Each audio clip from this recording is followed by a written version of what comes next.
Ya, salam, selamat malam saudara-saudara yang terkasih. Saya berharap Anda dalam keadaan baik. Kita akan membahas satu topik yang masih terkait dengan polemik yang akhir-akhir ini cukup hangat dibicarakan sejak munculnya Elia Myron, kemudian ditanggapi oleh Donditan, lalu sekarang ikut nimbrung adalah seseorang yang cukup luas dikenal di Indonesia, Pak siapa ya? Atau yang sering disapa Pak Babe Haikal. Dalam kaitan dengan jawaban ini akan saya perlihatkan kepada saudara-saudara nanti. Nah, saudara-saudara, satu kali lagi saya akan membahas tentang topik ini secara spesifik dan ini merupakan sesuatu yang sangat membuat hati saya excited ya. Excited karena pada akhirnya, finally, saudara-saudara kita yang muslim, terutama para polemikus muslim, dipaksa untuk harus menjawab pertanyaan menurut data dari Quran. Saudara tahu bahwa selama ini, setelah sekian tahun, sekian lama, setiap kali mereka muncul di hadapan publik, setiap kali mereka ngoceh, yang mereka lakukan adalah pergi langsung kepada Alkitab, bahas tentang Alkitab, bahas tentang Paulus, bahas tentang Tritunggal, bahas tentang ketuhanan Yesus, dan lain sebagainya.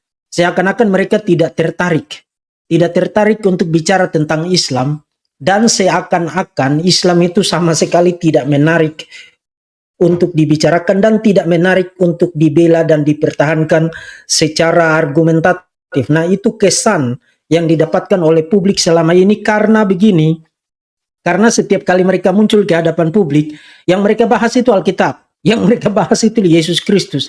Yang mereka bahas adalah Tritunggal. Yang mereka bahas adalah Paulus. Yang mereka bahas adalah keselamatan menurut ajaran iman Kristen. Penebusan dosa, Yesus sebagai juru selamat bagi manusia yang berdosa. Itu yang selalu mereka bahas. Mereka tidak pernah tertarik untuk membahas tentang Islam, terutama Kainama, Donditan, dan kawan-kawan. Mereka tidak pernah tertarik untuk membahas tentang Islam. Jadi, kesannya, satu kali lagi, saya tidak bilang bahwa Islam tidak menarik ya. Kesannya, satu kali lagi, kesannya Islam memang tidak menarik, dan Islam memang tidak perlu dibela, dan Islam memang tidak menarik untuk dipertahankan secara argumentatif. Seakan-akan kalau kamu mau percaya kepada Islam, ya sudah percaya aja. Percaya aja, shut up dan percaya saja, karena tidak perlu ada argumen, tidak perlu ada pembuktian bahwa Islam benar, bahwa Muhammad benar-benar adalah Nabi, bahwa Quran benar, dan segala sesuatu yang dipercayai di dalam Islam itu benar. Tapi pada akhirnya, di penghujung tahun 2023, Donditan dipaksa untuk duduk di dalam podcast wawancara yang dimoderasi oleh Dr. Richard Lee. Kemudian dia dipaksa hanya untuk bicara tentang Isa dari perspektif Quran, dan akhirnya saudara bisa tonton kembali di channel Dr. Richard Lee. Akhirnya dia di dalam jawaban-jawabannya bisa disimpulkan bahwa data dari Quran itu tidak jelas. Isa lahir di mana, kemudian kapan Isa lahir, murid-muridnya ada berapa orang, termasuk ajaran spesifik apa yang direcord, yang dicatat di dalam Quran itu juga gelap. Jadi pada akhirnya Donditan dipaksa untuk mengaku dengan mulutnya sendiri melalui jawaban-jawabannya bahwa kalau you mau tahu tentang the historical Jesus, kalau you mau tahu tentang Yesus yang bersejarah, yang aktual, yang sebenarnya, you tidak perlu pergi kepada Quran, karena Quran tidak menyediakan data itu bagi saudara. Quran hanya memberikan lontaran di sana sini terkait dengan Isa, tapi tidak memberikan penjelasan atau elaborasi yang terperinci terkait Isa di dalam Quran. Itu kesimpulan yang bisa kita tarik secara valid, secara sah dari hasil podcast, hasil wawancara Dr. Richard Lee dengan Donditan, termasuk juga dengan Pak Irwin di dalam podcast itu ya. Satu kali lagi saya merujuk kepada podcast yang dipublikasikan untuk publik di channel Dr. Richard Lee. Nah, di dalam podcast itu juga menariknya Donditan mengatakan bahwa karena menurut Quran surat 19, menurut Quran surat 19 ayat, kalau saudara perlu baca konteksnya mulai dari ayat 16 sampai dengan ayat yang ke-26. Menurut Quran surat 19 ayat 16 sampai 26, Isa itu lahir di bawah pohon korma Dan karena di ayat yang ke-16 itu dikatakan bahwa Maria pergi ke sebelah timur, kemudian yang ada di sebelah timur itu adalah kota Yeriko, maka sangat mungkin Isa lahir di kota Yeriko. Nah, yang menarik adalah di dalam sesi podcast itu, sesi talk show atau wawancara itu, di hadapan Dr. Richard Lee, dan saudara bisa tonton lagi rekamannya, Donny Tan langsung membuat disclaimer bahwa dia tidak mengatakan bahwa Isa lahir di kota Yeriko. Tapi kalau mau bicara tentang pohon korma itu tumbuh di mana, sangat mungkin itu di Yeriko, karena Yeriko itu di dataran rendah di sebelah timur Yerusalem. Dan karena itu kalau mau bicara tentang pohon korma itu tumbuh di mana, maka itu di Yeriko. Kemudian saudara-saudara, Babe Haikal di dalam sebuah rekaman yang lain, dan saya mendapatkan rekaman itu dari sebuah channel, ya saya perlihatkan saja kepada saudara supaya saudara bisa lihat. Saudara sudah lihat sekarang di screen ya, channelnya itu yang ini, channel apa ini ya, Ngaji Cerdas. Kemudian dia kasih judul Elia kena skakmat lagi, Babe Haikal mengkonfirmasi Koh Donny Tan, Yesus lahir di Yeriko. Nah, jadi saudara sudah lihat ya, saya tidak ngarang sendiri, saudara bisa putar dan tonton sendiri. Saya tidak akan putar itu di sini supaya kita tidak kena klaim copyright dari pihak yang bersangkutan. Saudara silakan putar dan tonton sendiri. Dan saya sudah dengar dari awal sampai dengan akhir, baik itu pernyataan Donny Tan maupun pernyataan dari Babe Haikal, dan keduanya mengusulkan, mengusulkan, saya gunakan istilah mengusulkan karena nanti akan ada alasannya, mengusulkan bahwa Yesus atau yang mereka sebut dengan Isa Al-Masih itu lahir di Yeriko. Oke, saudara-saudara, untuk klaim itu saudara-saudara, tahan dulu, karena saya punya setidaknya 4 pokok yang akan saya bahas di dalam sesi informal ini. Saya tidak akan tampilkan data untuk segala sesuatu yang saya bicarakan, karena mayoritas data yang akan saya sebutkan itu saya punya kepakaran di dalam bidang itu. Nanti saya akan kasih tahu kepada saudara. Dan hal-hal yang saudara dan saya perlu akan baca bersama, itulah yang nanti akan saya tampilkan bagi saudara di screen. Jadi saya akan mulai dengan pertama, kita mulai dulu dengan ini signal mulai lagi. Kita mulai dulu dengan disclaimer saudara-saudara. Kemudian yang pertama kita akan bahas tentang tempat kelahiran Yesus menurut Alkitab. Kemudian yang kedua jawaban dari Donny Tan dan Babe Haikal. Dan saya akan memperlihatkan 4 masalah besar, masalah raksasa, yang sangat super duper raksasa. Kalau you mau bilang Yeriko adalah tempat kelahiran dari Isa Al-Masih menurut Quran. Jangan bawa-bawa Yesus Kristus, karena Yesus Kristus itu punya data yang jelas di dalam Alkitab. Jadi Yesus Kristus tidak ada masalah soal tempat kelahirannya. Tapi kita bicara tentang Isa Al-Masih menurut Quran, data menurut Quran ya, kita bicara menurut Quran, karena itu adalah isunya. Kemudian yang ketiga kita akan bahas tentang pohon korma. Kaitan antara Yesus dan pohon korma di dalam literatur Gnostik, khususnya The Gospel of Pseudo Matthew pada abad ke-5 ditulis, dan nanti saya akan kasih lecture sedikit tentang konteks theological konteks dari penulisan literatur Gnostik pada abad kedua sampai dengan abad yang keempat. Jadi saya akan memberikan lecture itu. Kemudian yang terakhir saya akan akhiri dengan 2 pertanyaan untuk Pak Donny Tan dan Pak Babe Haikal untuk isu ini terkait kelahiran Isa menurut Quran.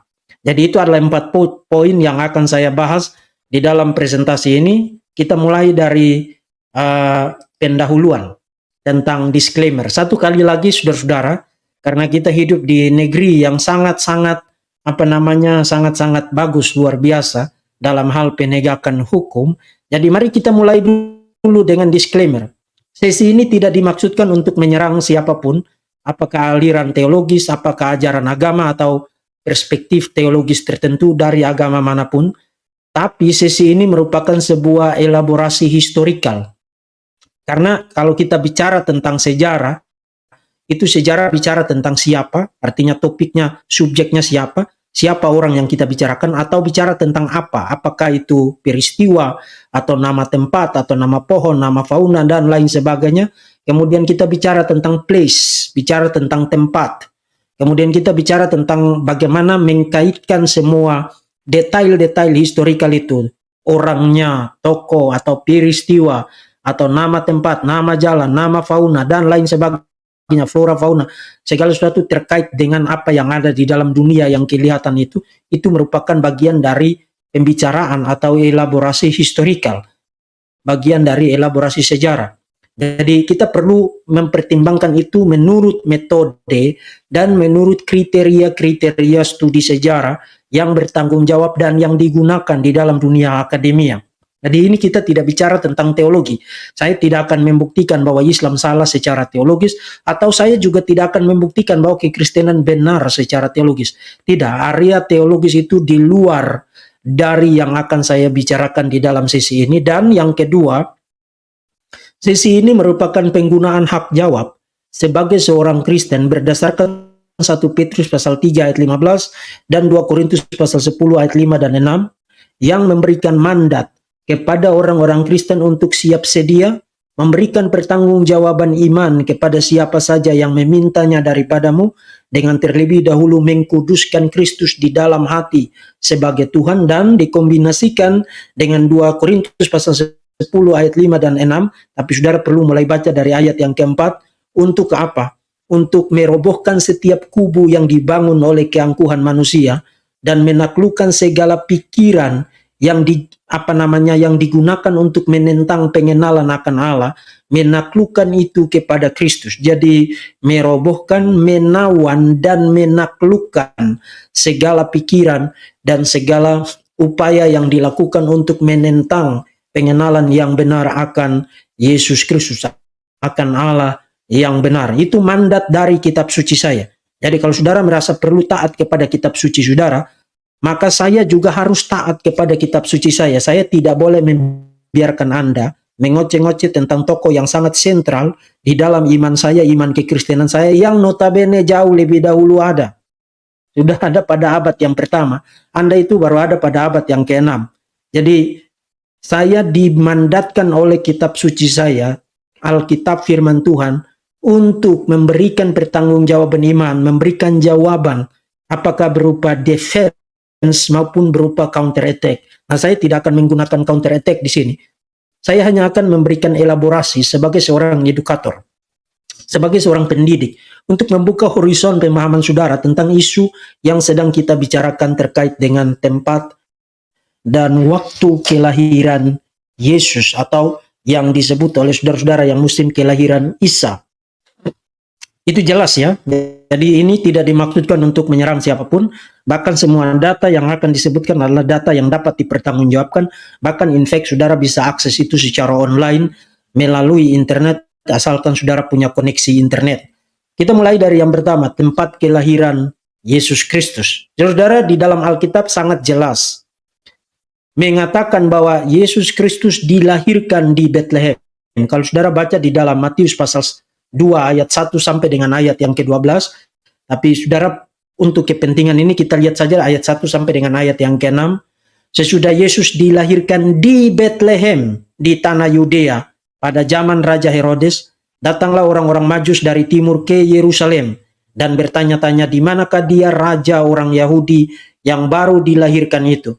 Kami telah melihat bintangnya di timur dan kami datang untuk menyembah dia. Ketika Herodes mendengar hal itu, terkejutlah ia beserta seluruh Yerusalem. Maka dikumpulkanlah semua imam kepala dan ahli Taurat bangsa Yahudi, lalu dibintanya keterangan dari mereka di mana Mesias akan dilahirkan. Mereka berkata kepadanya, di Bethlehem, di tanah Yudea, karena demikianlah ada tertulis di dalam kitab Nabi. Dan engkau Bethlehem, tanah Yudea, engkau sekali-kali bukanlah yang terkecil di antara mereka yang memerintah Yehuda, karena daripada mula akan bangkit seorang pemimpin yang akan menggembalakan umatku Israel. Nah, kitab Nabi yang dirujuk di dalam Matius pasal 2 ayat yang ke-5 dan ayat yang ke-6 adalah Mika pasal 5 ayat yang ke-2. Tetapi engkau hai Bethlehem Efrata, hai yang terkecil di antara kaum-kaum Yehuda, daripadamu akan bangkit bagiku seorang yang akan memerintah Israel, yang permulaannya sejak purbakala, sejak dahulu kala. Jadi case close. Kalau you mau tanya, di mana Yesus Kristus dilahirkan? Menurut Alkitab, itu tidak pakai sebut nama pohon, tapi langsung menyebutkan tempatnya di Bethlehem, di tanah Yudea, atau yang disebut dengan di kota Daud, di Bethlehem. Itu bukan hanya ada di dalam Perjanjian Baru, di dalam Injil Matius pasal yang kedua, ayat 1 sampai dengan ayat yang ke-6. Tapi Matius yang menulis atas inspirasi Roh Kudus menyatakan bahwa tempat kelahiran Yesus Kristus Sang Mesias, anak Allah yang kudus, yang berinkarnasi menjadi manusia itu, tempat kelahirannya bahkan telah dinubuatkan di dalam Perjanjian Lama, dan memang Mika pasal 5 ayat yang kedua memuat nubuat tentang kelahiran Mesias Raja Davidik atau Raja Mesianik dari keturunan Daud. Case close. Jelas. Tidak pakai ambigu, tidak pakai sebelah timur, sebelah barat, dan lain sebagainya. Langsung jelas, Bethlehem, titik. Tidak ada komanya lagi. Langsung jelas. Jadi jelas ya, kalau mau bicara data sejarah, nama tempat kelahiran Sang Mesias yang disebut Yesus Kristus di dalam Perjanjian Baru, kalau mau bicara itu menurut Alkitab, Alkitab jelas. Tidak pakai ambigu, tidak pakai sebut nama pohon korma, tidak pakai sebut sebelah timur, tapi jelas di Bethlehem, di tanah Yudea, di kota Daud. Titik, selesai. Selesai. Nah, sekarang mari kita lihat Quran. Apa kata Quran tentang tempat kelahiran Isa? Saudara, kalau saudara baca Quran surat 19, surat Maryam, ayat yang ke-16 sampai dengan ayat yang ke-26. Jadi ayat 16 bicara tentang Maria pergi ke sebelah timur. Kemudian dikasih dalam kurung bahwa itu apa namanya, pergi ke sebelah timur dari bait apa itu? Mengasingkan ke sebelah timur dari Baitul Maqdis ya. Kemudian jadi itu di dalam kurung. Quran tidak mengatakan bahwa sebelah timur Yerusalem atau sebelah timur bait suci atau apa namanya bait Allah di Yerusalem. Quran tidak mengatakan itu. Mereka yang kasih di dalam kurung oleh apa namanya itu. Kalau saudara baca di dalam Quran di Kemenak.go.id itu ya, Quran terjemahan Kemenak, mereka kasih dalam kurung bahwa itu Baitul Maqdis ya, bait suci yang mereka sebut sebagai Baitul Maqdis atau bait suci sebelah timurnya. Oke, sebelah timur. Kemudian menjumpai apa namanya sebuah pohon korma. Kemudian kalau saudara baca di dalam di dalam teks itu apa namanya Maria mengasingkan diri ke tempat yang jauh. Mengasingkan diri ke tempat yang jauh. Kemudian pada saat dia merasakan sakit melahirkan, memaksanya bersandar pada pangkal pohon kurma. Dan Maria berkata, oh seandainya aku mati sebelum ini dan menjadi seorang yang tidak diperhatikan dan dilupakan selamanya. Ini saya baca dari Kemenak, Quran Kemenak RI ya, jadi saya tidak ngarang sendiri. Dan dalam kurung Jibril berseru kepadanya dari tempat yang rendah. Ini ayat yang ke-22 sampai dengan ayat yang ke-26. Berserulah Jibril dalam kurung Jibril kepadanya dari tempat yang rendah. Janganlah engkau bersedih, sungguh Tuhanmu akan menjadi anak sungai di bawahmu. Goyanglah pangkal pohon kurma itu ke arahmu. Niscaya dalam kurung pohon itu akan menjatuhkan buah kurma yang masak kepadamu. Makan, minum, dan bersukacitalah engkau. Jika engkau melihat seorang, katakanlah sesungguhnya aku telah bernasar puasa dalam kurung bicara untuk Tuhan yang Maha Pengasih. Oleh karena itu aku tidak akan berbicara dengan siapapun pada hari ini. Jadi itu sampai dengan ayat yang ke-26 itu bunyinya begitu. Jadi apa namanya kelahiran Isa dikaitkan dengan sebuah pohon korma, di bawah sebuah pohon korma. Pertanyaan, pohon korma itu tumbuh di mana? Nah, Babe Haikal dan Pak Donditan mengkaitkan itu dengan ayat 16 yang mengatakan bahwa Maria pergi ke sebelah timur. Tapi kemudian karena Yeriko itu posisinya di sebelah timur, dan Yeriko itu disebut juga sebagai kota korma, kalau saudara baca di dalam Ulangan ya, yang dikutip juga oleh Donditan, Ulangan pasal 34 ayat 3, lembah Yeriko kota pohon korma itu. Jadi Yeriko itu disebut sebagai kota pohon kurma di dalam perjanjian lama. Jadi Maria pergi ke sebelah timur, dan karena Yeriko itu ada di sebelah timur Yerusalem, maka mereka menduga bahwa Maria itu melahirkan di bawah sebuah pohon kurma yang tumbuh di Yeriko. Saudara, ada beberapa problem. Mari kita kesampingkan data Alkitab, karena kita tidak boleh membuat argumentasi ini berdasarkan apa yang dikatakan Alkitab. Karena ini kita bicara tentang data Qurani. Menurut Alkitab itu tidak masuk akal, karena Maria itu tidak sedang ada di Yerusalem ketika dia sedang mengandung. Ya, Maria itu ada di Bethlehem, dan Alkitab secara jelas bahwa dia melahirkan di Bethlehem. Jadi kita tidak perlu pergi kepada data Alkitab untuk mengcounter itu, ya, karena kita sedang bicara tentang apakah ya jawaban dari Pak Donditan dan Babe Haikal ini valid atau tidak, masuk akal atau tidak, atau sesuai dengan data-data sejarah yang kita punya atau tidak. Karena begini, pertama, ada 4 problem yang saudara harus lihat secara jelas dari jawaban, upaya menjawab sesuatu yang ambigu, tidak jelas di dalam Quran terkait dengan isu ini. Pertama, Quran tidak mengatakan sama sekali, you cari bolak-balik 114 surat di dalam Quran itu, Quran tidak mengatakan bahwa Isa itu lahir di bawah sebuah pohon kurma di kota Yeriko. Quran tidak mengatakan begitu.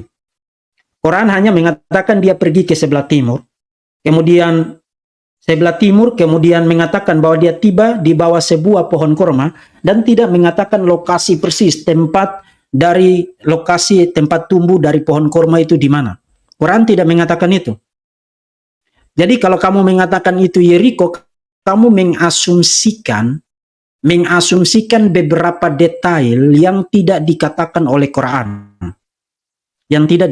Quran.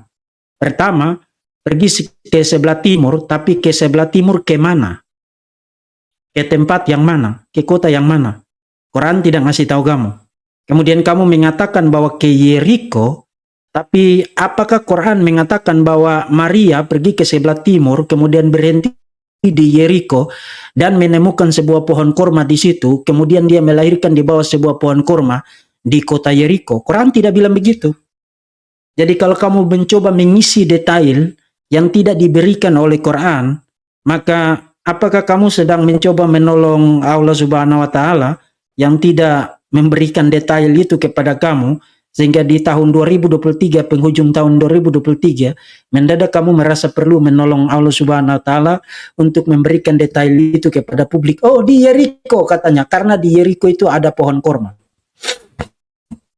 Jadi saudara harus ingat, jawaban itu sendiri itu tidak disarankan oleh Quran, karena Quran tidak memberikan lokasi persis, tempat persis di mana Isa dilahirkan. Pohon kurma itu entah tumbuh di mana, apakah di Yeriko atau di tempat lain. In fact, saya akan propose, saya akan mengusulkan sangat mungkin di tempat yang lain. Itu tidak ada kaitannya dengan Yeriko sama sekali di situ. Jadi Quran completely silent tentang tempat di mana pohon kurma itu tumbuh. Pohon kurma yang di bawahnya Isa dilahirkan itu tumbuh. Kemudian yang kedua, pembuktian atau jawaban dari Donditan dan Babe Haikal itu sebenarnya missing the point. Missing the point, artinya targetnya di sebelah sini, mereka hantamnya ke selatan. Karena begini, persoalannya itu bukan hanya soal tempat tumbuhnya pohon kurma. Jadi kita tidak bertanya tentang tempat tumbuhnya pohon kurma. Itu bukan isunya, itu bukan pertanyaannya. Jadi tolong dengar baik-baik persoalannya. Persoalannya bukan soal tempat di mana pohon kurma tumbuh. Kalau itu pertanyaannya, apa kaitannya dengan semua isu dola-dali ini? Tidak ada kaitannya. Bukan itu pertanyaannya. Pertanyaannya adalah pohon kurma itu yang di bawahnya Isa dilahirkan di mana? Jadi menjawab tempat di mana pohon kurma tumbuh misalnya di Yeriko, itu kelihatannya menjawab, tapi sebenarnya tidak menjawab pertanyaan. Karena pertanyaannya bukan soal tempat di mana pohon kurma itu tumbuh. Bukan itu pertanyaannya Pak Donditan. Bukan juga itu pertanyaannya Pak Babe Haikal. Bukan itu pertanyaannya. Jadi tolong dengar baik-baik dulu jawabannya. Bila perlu minum dulu supaya jangan ini. Jangan salah paham. Orang tidak bertanya tentang tempat tumbuh pohon korma. Yang orang tanyakan adalah pohon korma yang menjadi tempat kelahiran Isa, di bawahnya Isa dilahirkan, pohon korma itu di mana? Itu dua pertanyaan yang sangat berbeda. Dua pertanyaan yang sangat berbeda. Pertanyaan tentang tempat di mana pohon korma itu, kamu bisa jawab dengan Yeriko. Tapi pertanyaan tentang pohon korma yang tumbuh kemudian di bawahnya Isa dilahirkan, itu kamu tidak bisa serta-merta menjawab di Yeriko. Karena satu kali lagi, poin pertama tadi, Quran tidak ngasih tahu kamu bahwa pohon korma itu tumbuh di Yeriko. Itu poin yang kedua. Jadi saudara harus baik-baik beda jawaban ini. Jadi just because kamu menjawab, tidak berarti jawabanmu itu adalah jawaban untuk persoalan yang sebenarnya. Artinya kedua orang ini memberikan jawaban yang tidak menjawab persoalan. Malah menimbulkan persoalan. Karena kalau kamu bilang Yeriko dan memastikan itu sebagai Yeriko, sekarang kamu bicara lebih pasti dari Quran yang tidak memberikan kepastian itu. Quran tidak ngasih tahu kamu bahwa tempat kelahiran Isa, tempat tumbuh pohon korma yang di bawahnya Isa dilahirkan itu adalah di Yeriko. Quran tidak ngasih tahu itu. Quran tidak ngasih tahu itu. Kamu mau cari bolak-balik dimanapun Quran tidak kasih tahu itu. Jadi poin yang kedua, mereka missing the point. Mengalihkan isu diskusi ini seakan-akan itu tentang di mana tempat pohon korma itu tumbuh. No, orang tidak bertanya tentang itu. Ngapain orang mau tahu tentang pohon korma itu tumbuh? Kita di Indonesia aja nyari korma aja mesti impor dari luar. Ngapain kita tahu tentang pohon korma itu? Yang kita mau tahu adalah pohon korma yang menurut Quran surat 19 menjadi tempat kelahiran Isa. Pohon korma itu di mana? Dan Quran tidak kasih tahu kamu bahwa itu di Yeriko. Itu harap jelas ya. Itu poin yang kedua. Poin yang kedua. Poin yang ketiga. Pak Donditan dan Pak Babe Haikal ini rupanya telah melupakan sejarah mereka sendiri. Melupakan tradisi mereka sendiri. Kalau misalnya kita kembali kepada beberapa abad yang lampau, kemudian ketemu dengan seorang penafsir besar Quran yang sangat dihormati, bahkan sangat direkomendasikan oleh para ulama yang belajar ya. Donditan dan Babe Haikal ini kan tidak belajar, tapi para ulama muslim yang belajar, kalau you tanya siapa penafsir Quran yang terbesar di dalam sejarah Islamik, salah satunya adalah Ibnu Katsir. Ibnu Katsir. Dan di dalam tafsir Ibnu Katsir, khusus untuk surat 19, termasuk di dalam Al-Bidayah wa Nihaya. Al-Bidayah wa Nihaya. Ibnu Katsir mengatakan bahwa tempat kelahiran Isa itu di Bethlehem. Jadi even di dalam mimpi dan bayangan dan angan-angan liar dari Pak Ibnu Katsir, mendiang ulama yang sangat besar dan sangat dihormati, Ibnu Katsir, dia bahkan tidak mikir, tidak terkepikir soal Yeriko. Tapi dia mengatakan Isa masih lahir di Bethlehem. Nah, satu kali lagi, apakah di Yeriko, apakah di Bethlehem? Kalau you mau jawab itu menurut perspektif Islamik, you harus dikasih tahu bahwa Quran tidak kasih tahu kamu tempat di mana Isa Al-Masih dilahirkan menurut data Quran. Kamu hanya neba-neba aja. Itu jelasnya itu begitu. Dan yang berikut, yang keempat, kalau kamu mengusulkan Yeriko, sekarang tugas kamu untuk membuktikan bahwa ada tradisi, apakah data tekstual atau arkeologi sebelum Islam, karena menurut kamu bicara tentang Isa yang lahir pada abad pertama, bukan? Tapi itu juga problem. Nanti saya akan ajukan pertanyaan itu di akhir dari sesi ini. Apakah kamu punya tradisi, baik itu data tekstual atau data arkeologis sebelum Islam? Karena Isa itu lahir abad yang ke-6 di Arab Saudi. Sebelum Islam itu orang sudah bicara tentang Yesus Kristus itu sejak abad yang pertama. Jadi apakah ada data tekstual? Misalnya kamu bisa tunjuk kepada teks itu sebelum Islam atau bukti arkeologis menurut penggalian-penggalian arkeologis yang ada yang mengatakan atau yang mengkaitkan kelahiran Isa, kelahiran Yesus dengan Yeriko. Nah, saya bisa kasih tahu kamu jawabannya sekarang bahwa you tidak punya data itu. Artinya kamu mengusulkan sebuah jawaban yang tidak punya bukti sejarah. Tidak ada buktinya sama sekali. Kamu tidak punya catatan tekstual, tidak punya bukti arkeologis sejak abad kedua, abad ketiga, abad keempat, abad kelima, itu kan waktu yang sangat panjang itu. Kalau memang Isa yang menurut kamu adalah Yesus Kristus yang lahir di abad pertama, dilahirkan di Yeriko, masa orang itu tidak tahu menau sama sekali tentang Yeriko sebagai tempat kelahiran Yesus atau tempat kelahiran Isa? Sementara Yesus Kristus itu menjadi tokoh yang sangat sentral di dalam sejarah sejak abad yang pertama. Menjadi pembicaraan dari almost everybody in the world, di dalam dunia ini. Jadi tentu mereka kan bicara tentang tempat kelahirannya, bukan. Nah, coba tunjuk kasih saya satu data tekstual yang historical dan data arkeologis atau apa saja yang bersifat historical, punya historical value, punya nilai historical yang mengkaitkan kelahiran Yesus Kristus dengan Yeriko. You tidak akan temukan. You mau cari sampai jungkir balik sampai dimanapun, you tidak akan temukan. You tidak akan temukan itu. Jadi 4 problem itu membuat jawaban Yeriko ini adalah jawaban yang tidak menjawab. Terima kasih telah menjawab, tapi ini tidak menjawab pertanyaan yang sebenarnya. Itu 4 problem yang serius ini ya. Jadi saudara, lain kali jangan mau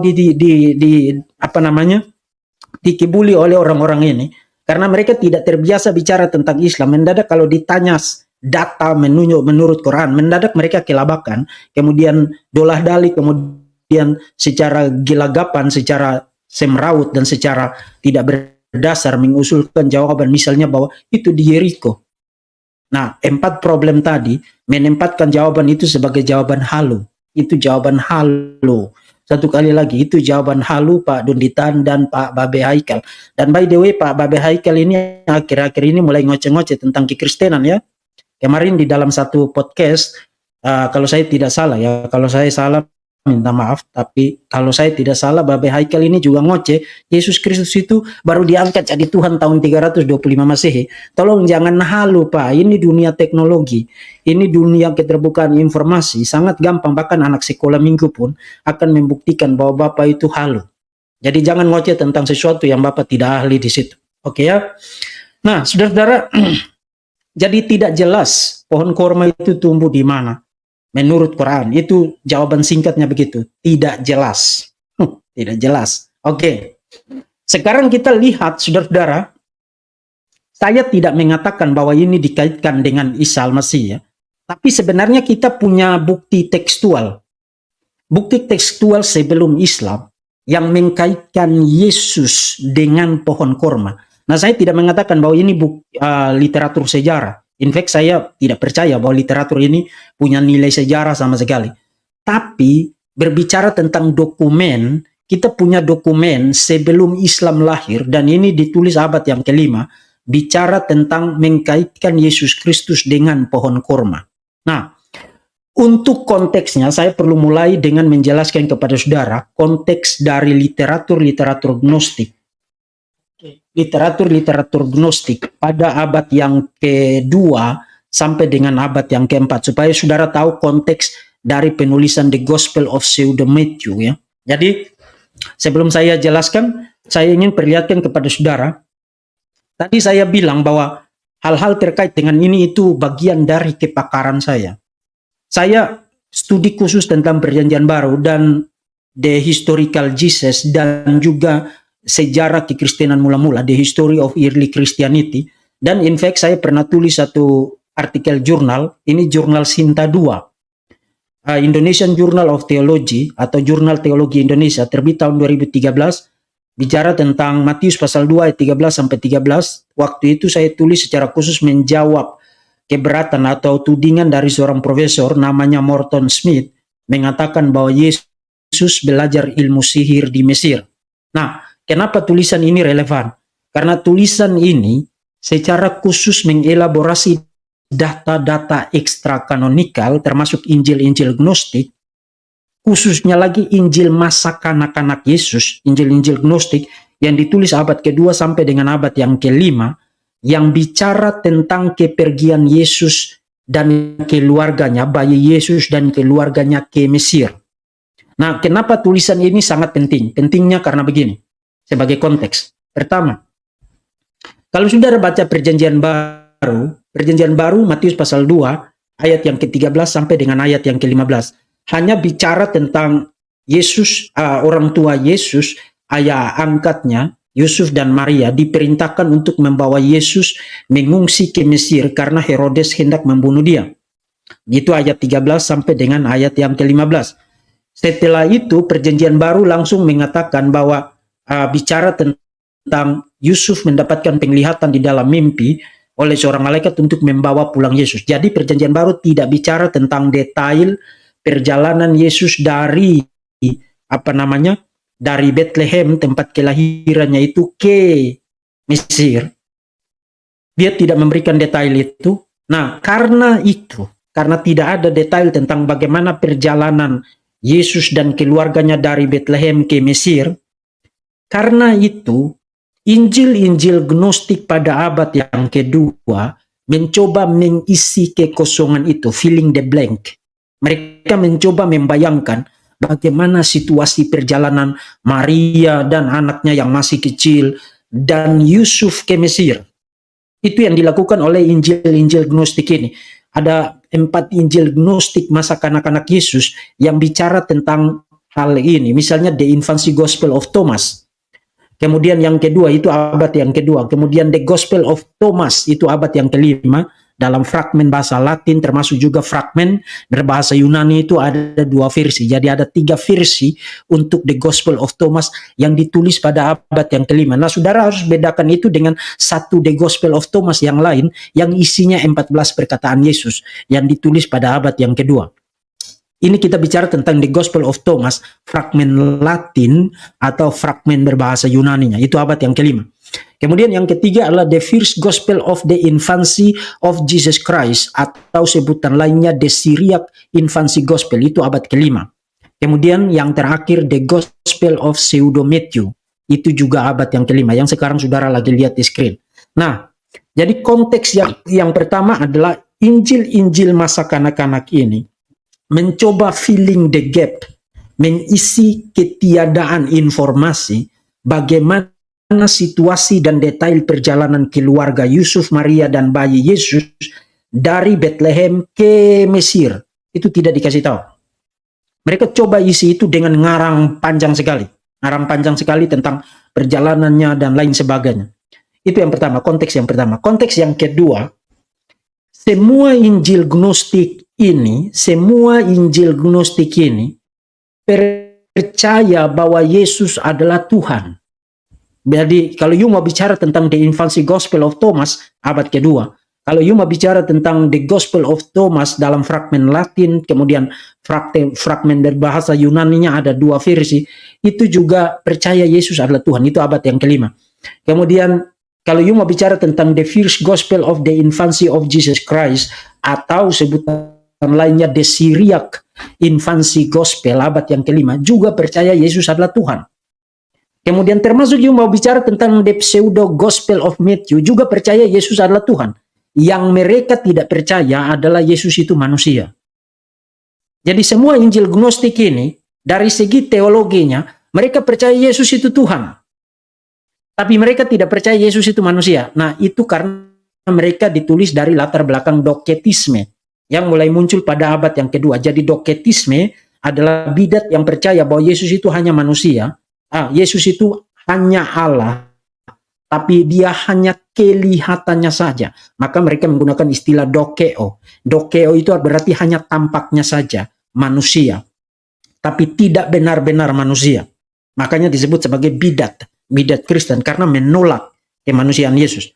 Jadi karena mereka percaya Yesus itu Tuhan dan karena mereka ingin filling the gap selama perjalanan dari Mesir, dari Bethlehem ke Mesir, keluarga Yusuf, Maria, dan bayi Yesus itu, maka di sana sini mereka ngarang-ngarang cerita tentang anak kecil yang adalah Tuhan ini melakukan mujizat di sana sini. Termasuk misalnya kalau saudara baca di dalam The Infancy Gospel of Thomas, Yesus itu digambarkan seperti anak kecil yang nakal, yang badung, yang tukang ngelawan orang tuanya, tidak mau dengarin apa kata orang tuanya. Termasuk di sekolah itu gurunya ngajarin dia, tapi dia sudah tahu semua. Sebelum gurunya ngajarin dia sudah tahu semua. Termasuk dia mengutuk seseorang menjadi kambing. dan termasuk membuat burung dari tanah liat. Burung dari tanah liat? Burung dari tanah liat. Saudara ingat sesuatu di dalam Quran bicara tentang Yesus membuat burung dari tanah liat, bukan? Kemudian The Infancy Gospel of Thomas juga bicara, jadi dia flashback, bicara tentang bayi Yesus yang ngomong dari dalam kandungan. Itu Injil Gnostik abad yang kedua. Jadi kenapa Yesus bisa ngomong dari dalam kandungan waktu masih bayi? Kenapa dia bisa mengutuk temannya menjadi seekor kambing? Kenapa dia bisa bikin burung dari tanah liat? Karena The Gospel of Thomas percaya Yesus yang masih anak-anak itu, yang sedang di Mesir itu, dia adalah Tuhan. Saudara lihat logiknya ya. Nah, kita tidak percaya itu benar, tapi saudara bisa lihat logiknya, masuk akal di dalam teologi Gnostik, itu masuk akal. Nah, kemudian hal yang sama yang dilakukan oleh penulis The Gospel of Pseudo Matthew. Jadi penulis The Gospel of Pseudo Matthew itu percaya Yesus adalah Tuhan. Jadi Yesus yang masih bayi yang dibawa oleh Maria dalam perjalanan ke Mesir itu adalah Tuhan. Dan yang menariknya adalah kalau saudara baca di chapter 20 dengan mengingat konteks yang tadi, saudara-saudara, dengan mengingat konteks yang tadi, sekarang mari kita baca chapter 20, bab yang ke-20. Dengan saudara sambil ingat isi dari Quran surat 19 ayat 22 sampai dengan ayat yang ke-26 bicara tentang Maria di bawah pohon kurma ini. Ini pasal yang ke-20 dari The Gospel of Pseudo Matthew. Mari kita baca sama-sama.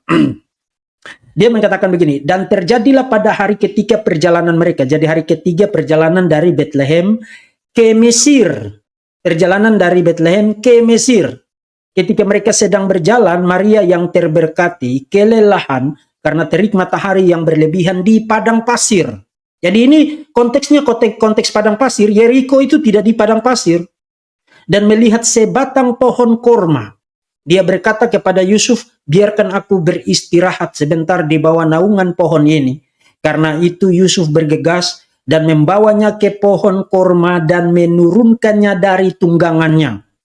Dan ketika Maria yang terberkati itu sedang duduk di sana, dia melihat ke arah dedaunan pohon korma itu dan melihatnya penuh dengan buah. Dan berkata kepada Yusuf, aku berharap bisa mendapatkan beberapa buah dari pohon korma ini. Dan Yusuf berkata kepadanya, aku heran kamu mengatakan ini ketika kamu melihat betapa tingginya pohon korma itu dan kamu berpikir untuk memakan buahnya. Aku lebih memikirkan kekurangan air karena kulit penampungan air sekarang sudah kosong dan kita tidak punya tempat untuk menyegarkan diri dan ternak kita. Kemudian bayi Yesus dengan wajah gembira beristirahat di pangkuan ibunya dan berkata kepada pohon korma itu, hai pohon, tekuklah dahanmu dan segarkanlah ibuku dengan buahmu. Nah, saudara ingat konteks yang tadi saya jelaskan bagi saudara? Saudara ingat konteks yang tadi saya jelaskan bagi saudara? Dalam perjalanan ke Mesir, dan ini sudah tiba di padang pasir. Dalam perjalanan ke Mesir, dan Yesus bisa ngomong begitu, memberi perintah kepada buah pohon korma itu untuk menundukkan diri, memberikan kesegaran kepada ibunya yang kehausan itu dengan buah pohon korma itu. Why? Karena dia adalah God, dia adalah Tuhan. Saudara ingat konteksnya, jadi make sense. Di dalam teologi Gnostik itu make sense. Karena Yesus adalah Tuhan. Jadi asosiasi dengan pohon korma itu terkait dengan teologi Gnostik. Kepergian ke Mesir dan Yesus yang masih bayi itu adalah Tuhan. Nah, kita baca lebih lanjut. Jadi Yesus memberi perintah kepada pohon itu untuk menundukkan dahannya dan menyegarkan ibunya dengan buah dari pohon itu. Kemudian mari kita bacalah selanjutnya. Oke. Dan segera sesudah mendengar kata-kata itu, dahan itu menekuk bagian atasnya sehingga ke kaki Maria yang terberkati. Dan mereka mengumpulkan buah-buahan dari situ yang dengannya mereka semua menjadi segar. Dan setelah mereka mengumpulkan semua buahnya, ia tetap membungkuk menunggu perintah untuk bangkit dari dia yang memerintahkannya untuk berhenti. Kemudian Yesus berkata kepadanya, angkatlah dirimu wahai pohon korma, dan jadilah kuat, dan jadilah sahabat pohon-pohonku yang ada di surga Bapakku.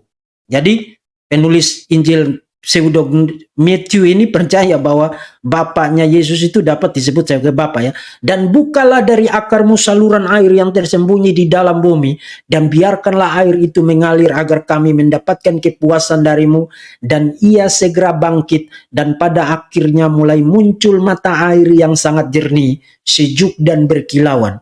Ketika mereka melihat mata air itu, mereka bergembira dan merasa puas, baik dari diri mereka sendiri maupun seluruh ternak dan hewan ternak mereka. Oleh karena itu mereka mengucap syukur kepada Tuhan, kepada Allah.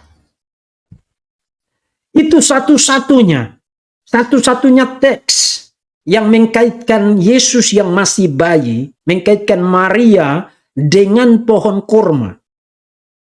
Selain daripada itu gelap, tidak ada bukti apapun yang mengkaitkan Yesus dengan pohon kurma. Dan literatur yang tadi saya bilang kepada saudara, itu literatur gnostik, literatur bidat. Yang pertama, dia percaya Yesus adalah Tuhan, itu sebabnya dia bisa kasih perintah kepada pohon itu, pohon tundukkan dahanmu, kemudian dia berdiri lagi, tegakkan dirimu lagi. Bahkan dia kasih perintah untuk air itu keluar dari akarnya, karena tadi Yusuf mengatakan bahwa tempat penampungan air mereka itu kosong.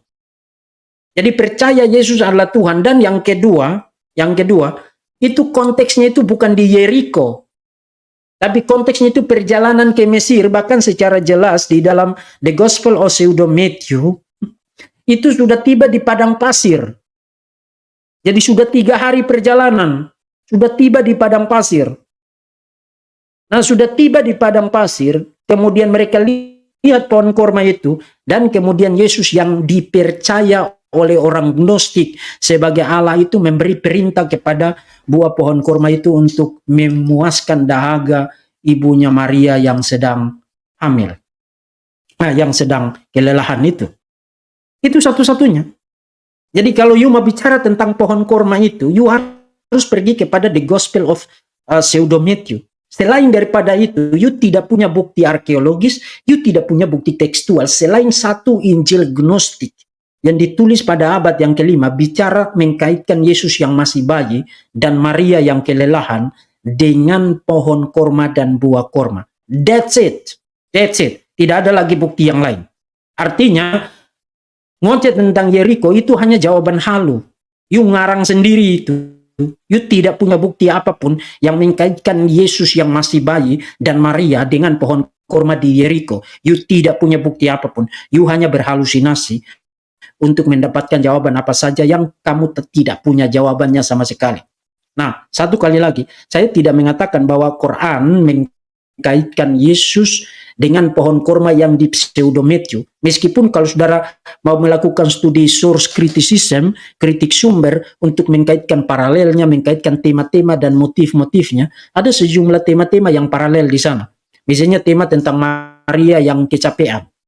Itu juga muncul di dalam Quran surat 19.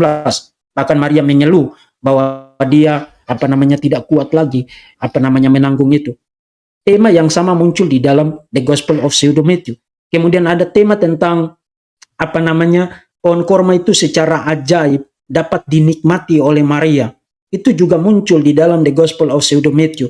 Kemudian ada tema tentang ada suara yang berseru dari bawah. Nah, di dalam Quran itu mereka kasih dalam kurung itu Jibril yang ngomong. Tapi Quran tidak mengatakan bahwa yang ngomong dari bawah itu adalah Jibril. Nah, di dalam The Gospel of Pseudo Matthew, kalau tadi saudara lihat tadi, Yesus yang masih bayi itulah yang ngomong dari pangkuan Maria. Jadi kita bisa melihat kemasuk akalan kenapa suara itu berasal dari bawah. Kalau saudara lihat di situ, di dalam The Gospel of Pseudo Matthew itu dikatakan di situ Yesus yang masih bayi itu berbicara dari gendongan Maria, kemudian memberi perintah kepada dahan pohon korma itu untuk menundukkan diri dan menyegarkan dahaga dari Maria. Jadi kita melihat ada paralel tematik, paralel motif tematik, baik dari Quran 19 maupun The Gospel of Pseudo Matthew di situ.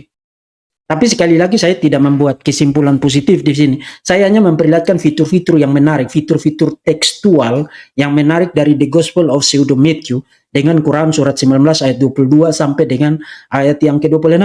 Nah, satu kali lagi, kalau you mau melihat kaitan antara pohon korma dan Isa dan Yesus dan Maria, Yesus yang masih bayi dan Maria, itu hanya konteksnya dalam perjalanan ke Mesir, bukan konteks kelahiran. Konteksnya dalam perjalanan ke Mesir. Jadi sudah lahir, kemudian karena mau dibunuh oleh Herodes, maka mereka melarikan diri ke Mesir. Tapi karena perjanjian baru tidak ngasih tahu detailnya tentang perjalanan ke Mesir, maka Injil-Injil Gnostik ini mencoba ngarang, berimajinasi untuk filling the gap, mengisi kekosongan itu. Itu konteksnya. Kemudian yang kedua, mereka percaya Yesus itu Tuhan. Mereka tidak percaya Yesus itu manusia biasa. Mereka percaya Yesus itu Tuhan. Jadi adalah make sense, Yesus yang masih bayi itu bahkan bisa memberi perintah kepada dahan pohon korma itu untuk menunduk dan memuaskan dahaga dari Maria ibunya, termasuk mengeluarkan air dari dahan-dahannya untuk mengisi tempat kulit tempat penampungan air dari Yusuf, yang tadinya Yusuf mengeluh tentang itu. Jadi pohon korma itu ada di dalam The Gospel of Pseudo Matthew. Jangan pergi cari-cari di dalam Alkitab. Alkitab tidak bicara tentang pohon korma dalam kaitan dengan kelahiran Yesus. Kalau you mau cari dukungan tekstualnya, pergi kepada The Gospel of Pseudo Matthew. Tapi you harus ingat, itu konteksnya perjalanan ke Mesir. Dan yang kedua, penulis The Gospel of Pseudo Matthew percaya Yesus itu Tuhan. Itu Injil Gnostik, itu Injil bidat. Kami tidak percaya itu sebagai kebenaran. Kami tidak percaya itu sebagai bukti historikal. Jadi saudara sudah nemu, pohon kormanya itu ada di situ. Kalau you mau cari pohon kormanya ada di situ. Tapi tidak ada di dalam Alkitab. Jangan kait-kaitin Yeriko dengan apapun terkait dengan Isa di dalam Quran. Yeriko tidak ada kaitannya dengan itu. Nah, tadi saya katakan saya ada 2 pertanyaan untuk Pak Donditam dengan Pak Babe Haikal. Tapi ini sudah 52 menit, jadi saya akhiri sampai di sini saja. Dan itu juga saya tidak ingin melanjutkan itu lagi. Jadi saudara boleh mengajukan respons atau pertanyaan. Kalau saudara ada pertanyaan, silakan.